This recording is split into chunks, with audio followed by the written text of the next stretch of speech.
What do you think now that this is all official and done and been celebrated? What are the keys to transitioning, over the next 18 months and making that a successful transition for you and for us? Sure. Well, it's not all over yet. We're still working very hard, obviously, and trying to finish what we started, which is our expansion initiative.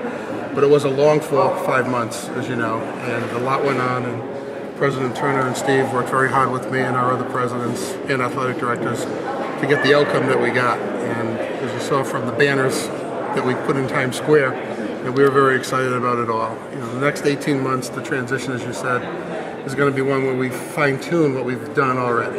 And we expect to work arm in arm over that time period to make sure we address every issue that we can in order to make sure that the transition is as smooth as it possibly can be. But I think our membership is ecstatic with the way things turned out. We're not done, and we'll probably never be done. This is an environment that, because of the volatility and situation that we're in, we'll probably never be done. So we'll continually work together to build this conference and hopefully make it something that everybody will be very proud of. The goal right now is to get to 12 football playing schools? Correct. So you're still working on finding the other two? Correct. Any progress you can report on that? We're working very hard. I made it a practice over the last year plus to never discuss institutions specifically by name. So I'm not at liberty to get into specifics. But yeah, we want to get to at least 12, and that's been our goal. And we're very happy with where we are, but we obviously have a little bit more work to do. And when you were up here speaking to the group, you mentioned all the attributes that you guys liked about SMU and the university presence of the Big East liked about SMU.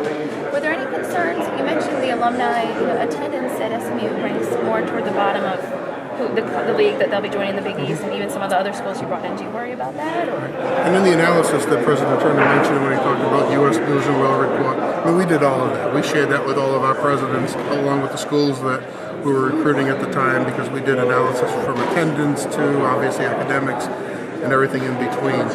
One of the things that we focused on as well, because of the business climate that we're operating in, is media markets. And that was a very important issue for us, because the Big East Conference, when it was built back in 1979, was centered around major northeastern media markets: Washington, Philadelphia, Boston. And that's continued to be very important to the conference.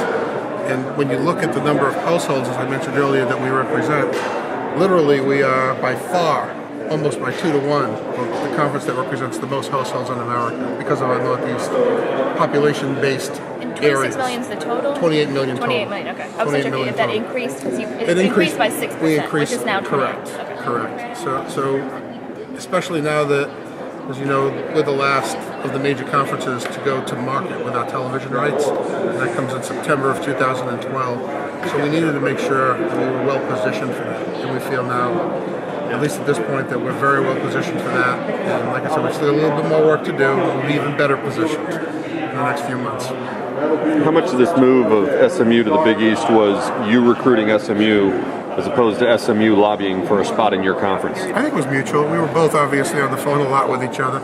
I talked to Gerald probably for the first time about this back in August, early August, and we had actually arranged to get together in New York City at an alumnus's home, basically. And that didn't happen for a reason. I don't remember exactly why it didn't happen. But obviously as the situation unfolded, we continued to keep in contact, texting, as I mentioned earlier, as well as emails and whatnot, phone calls. We actually made it finally happen. But it was a long process, I will say that. Longer than, quite honestly, I anticipated the whole thing. When these conversations first started, what kind of perception did you get from the other member institutions about just the image and the perception of SMU? Very positive. Among the East Coast schools that you had? Keep in mind at that time, TCU was coming to the Big East. So we had a foothold already in Texas, and our people were very excited about the idea of being in this area. So this was a parallel to that in many respects. And as I said earlier, when we did TCU, we wanted to get another school from Texas. So that's why we tandemed everything with Houston as well. As inviting SMU as an all-sports member, is there any stipulation in the agreement between the conference and the school that they add any other sports? No, we have no specific requirements in sports that need to be added, but we do obviously, and we share with them during the process what our anticipation is in regard to a strategic plan that we've had in place for a long time. And obviously basketball is very important to us. Gerald shared with us what the plans were in terms of facility upgrades and whatnot. So we were very happy to see all that, because that's a very important component to our overall DNA, if you will.